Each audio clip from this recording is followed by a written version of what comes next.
Hello and welcome back to Free Flow Friday. We are here in New York. We thought Alexis wasn't gonna join us in person, but I'm happy to be here. Yeah, the hurricane was a complication for a lot of people. I know a lot of people lost power, people upstate. There's a lot of wreckage I saw in Central Park, so I hope everyone is okay. I mean, just another classic turn of events in 2020. Just always keeping it interesting. Right, and Lola and I were talking about spirituality and what it means. Yeah, we were discussing... What is it to be spiritual? Yeah, like why is it that some people see spirituality as this thing that you do, or it's like a certain look and demeanor? I feel like especially in this day and age with the New Age era, it's a lot about like the posturing and ensuring that people know you're spiritual by like the way you talk and the way you dress, rather than like what are the actual actions you take day to day, especially when no one's around. Like what is your daily practice? And really that's what we were discussing, that it really is all about the practice. And is it really as simple as just living in awareness and being aware? I was having this discussion early this morning with Nithya from India, and being present. And we all have this in us. It's not something that we have to try to get. Yeah. We are really spiritual beings. Right. And then when we start living our lives, we sometimes get away from it. Right. But it's not something out there that's really hard to get. We can really... Yeah. I feel like it's twofold. It's like the practices you engage in day to day, whether that's your daily jinshin, meditation, yoga, whatever connects you to that place of centeredness. In you. That is really... source energy. I feel like it's that. And then the practice also extends into how do you show up in your day-to-day life as things come at you, right? Because we aren't monks living in the mountains. So what does it mean? You could be the most like attuned, aligned person when you're alone, but then how do you interact with people when things don't go according to plan? And I think that also is an indicator of, how spiritual are you, and what does that look like? How do you treat people in your life?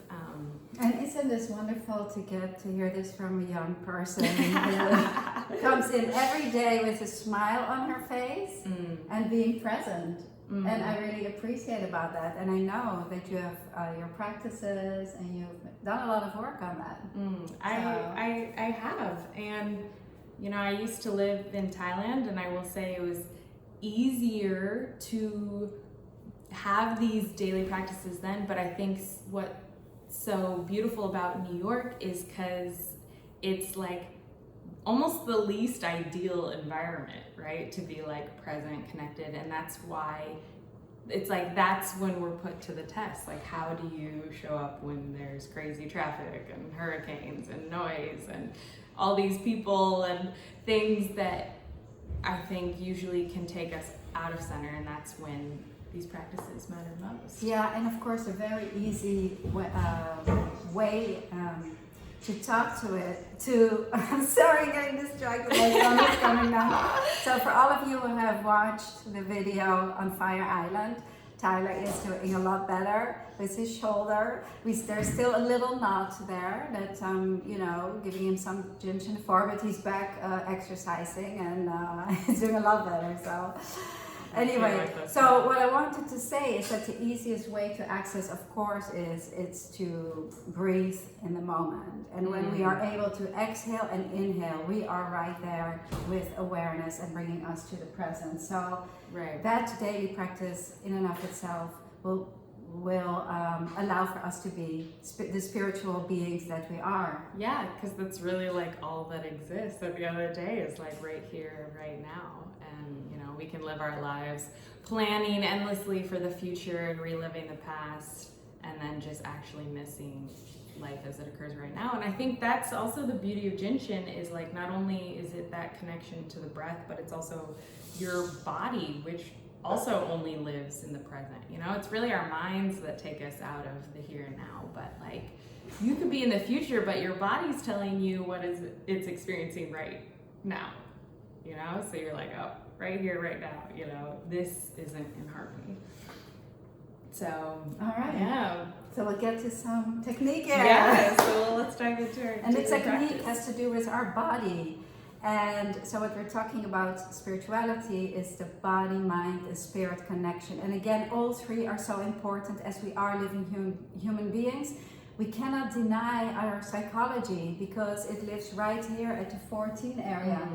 We cannot deny our spirituality, which spirit lives right here at the 13th, at the chest line. Mm-hmm. And then the body and the technique, which is the 15 area, the hip line. So all three are important, and it's really keeping all three in balance and healthy. So if a disease or disharmony shows up into your life, it's important that we take a look at it from all these different perspectives. What does it mean spiritually, mentally, Yeah. and physically, Yeah. so that we can heal fully, because everything comes always with a lesson. And again, it brings us back to being spiritual.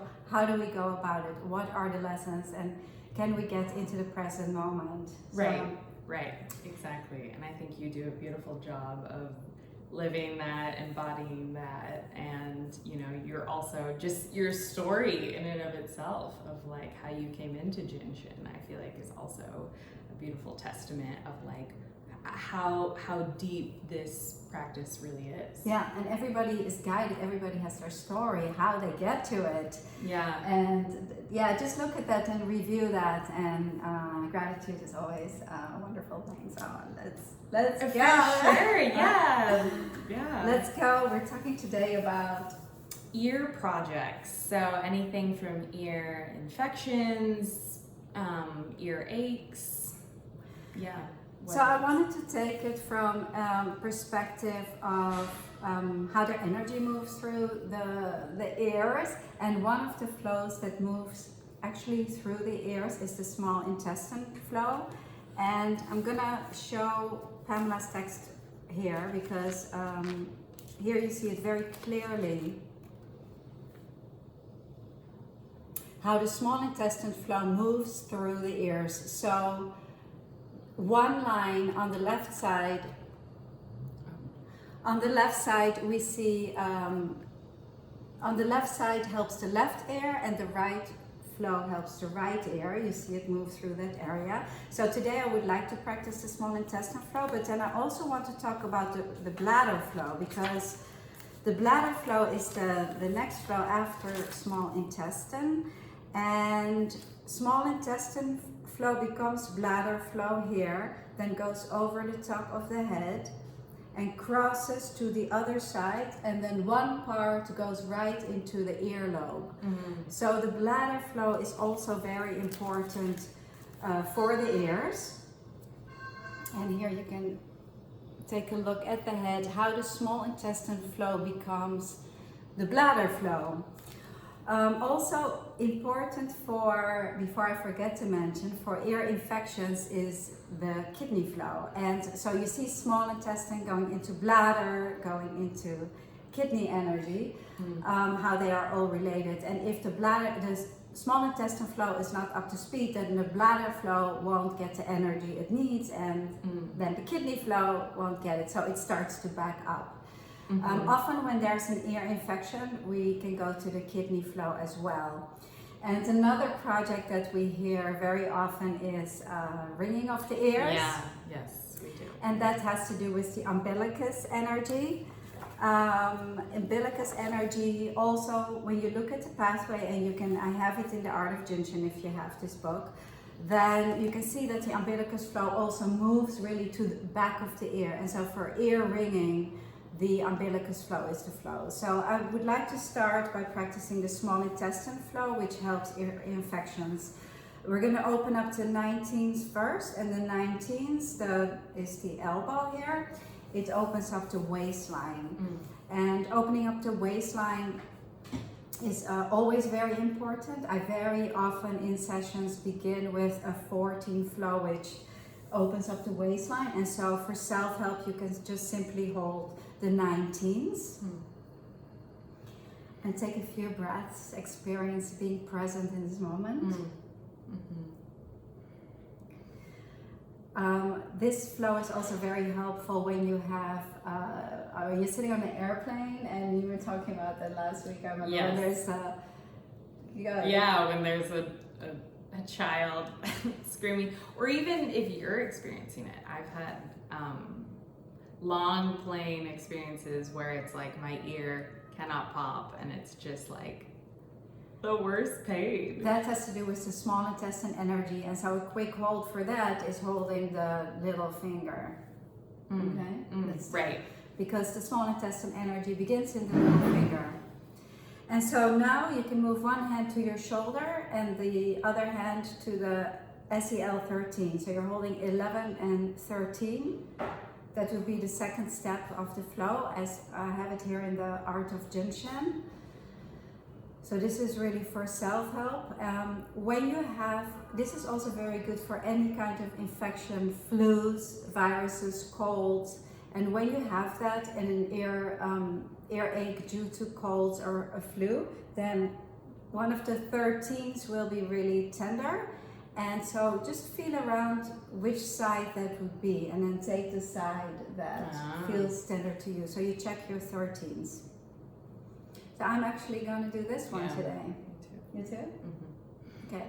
So again, being aware, it's not what I tell you to do, but it's really for you to explore and honor the art. And I'm giving you the tools, and then you go and paint with it. You like go and explore and see what works for you and make it your own, because everybody is different. So. So after this 13, we go to the opposite one, which is the inside of the knee.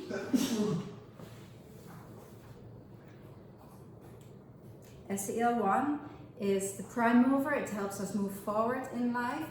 And also the small intestine flow is a descending flow. So it gets the energy that's stuck above, bringing it down. So if you have an ear infection, that makes sense. From another perspective, you bring the energy down and out of the head.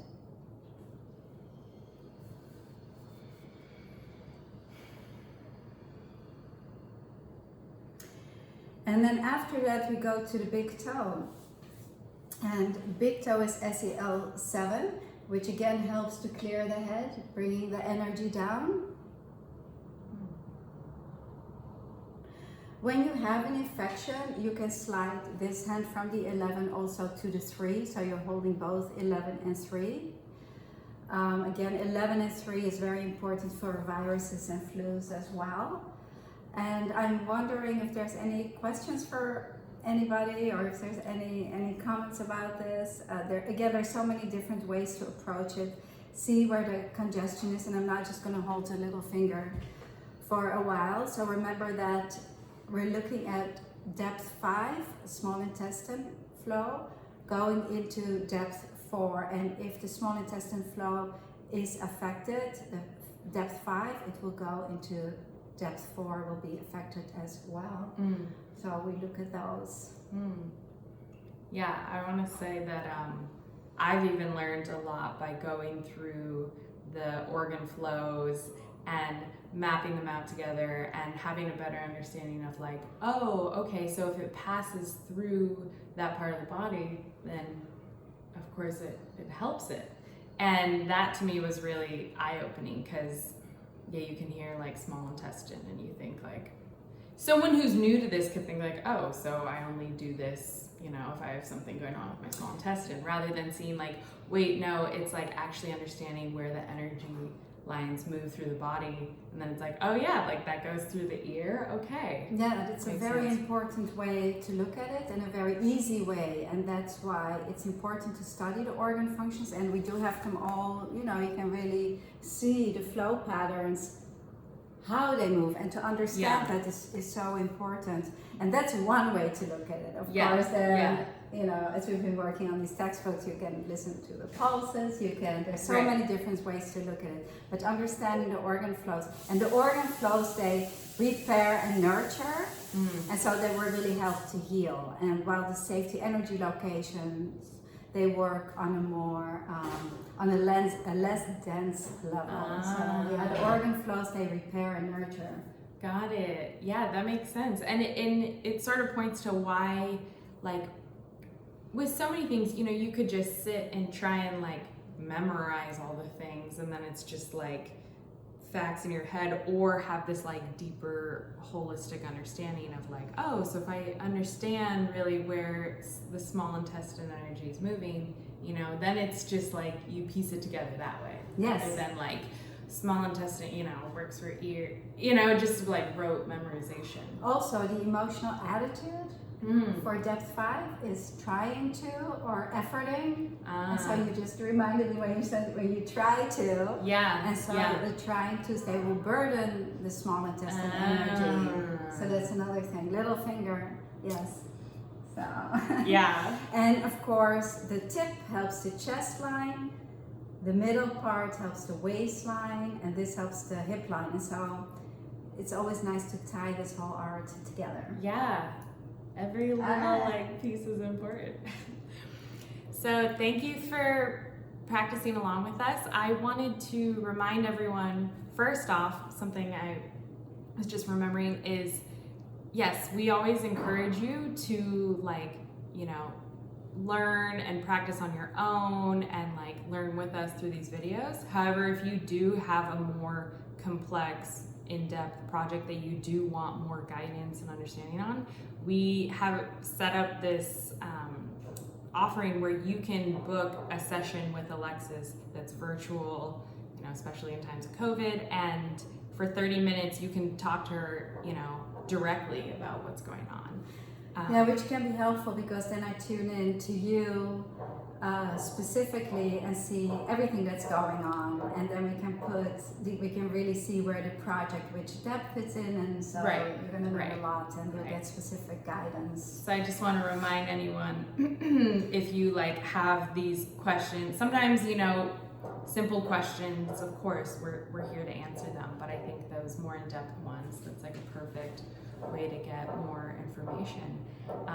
And then lastly, speaking of studying and diving in deeper, we have the Beginnings webinar, which is a webinar that was designed to work in tandem with the book. So if you have the book, that's like a perfect way of deepening your understanding, because it's a 3-hour webinar with Alexis and Kobe going through each chapter of the book. In each section, right? So you can, if you, let's say you want to see how we practice the spleen flow, you can go to the section spleen flow and you'll see Kobe and myself doing it, and you're in it. Yeah, I make a little guest appearance. Rex makes a guest appearance, and even on there we have like the animated flow, so you can actually see, you know, how the energy lines work. So if you're that kind of learner, I know I am, that like it helps when I hear it and I like actually hear it in real time, and then also have a book as a reference. So we still have that for a special price of $149 that we'll be offering for the next month, and then we'll be moving it back to its original price. So check it out, reach out if you have any questions, comments, you know, things you want us to discuss in future videos. We love getting that. And we'll see. And we love you. Yeah. And thank you for joining us today. Yeah, thank you. And we'll be back. Alexis will be back for the House of Jinshin on Wednesday. Oh yes, and my daughter Mara reminded me, she's very big on social media. Please like the page or follow the page. Yeah, right? please. Yeah, Facebook and Instagram. You know, we have so much content on there. Like, follow us so then you can receive updates from us. All right. Bye, everyone.